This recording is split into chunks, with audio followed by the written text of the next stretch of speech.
Представям ви двустаен апартамент само за 115 000 евро в нова сграда, която се намира в Люлин 5 и до няколко месеца ще има АК-16. Елате с мен да видите как ще бъдат изградени общите части и самия апартамент.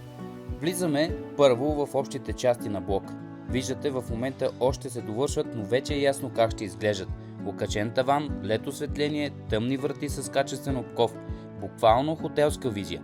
Асансьорите ще са Otis. Сега да видим и апартамента, който е с обща площ от 66 квадрата. Минаваме през коридора с 4 квадрата и половина и влизаме в дневната 23 квадрата. Разчупена архитектура, не е правоъгълна кутия. Пространството реално се усеща. Изложението е югоизточно, което означава много светлина, за което допринася допълнително и френските прозорци.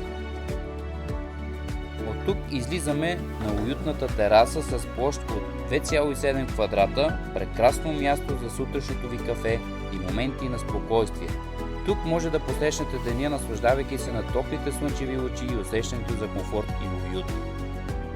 Влизаме в спалнята, 13 квадрата и половина, също на югоизток и също с изход към терасата. Тази гледка към вътрешния двор на комплекса. Тихо, не към улицата. И накрая банята. 3,3 квадрата. Добре оразмерена. Офертите като тази не чакат. Пиши ми сега.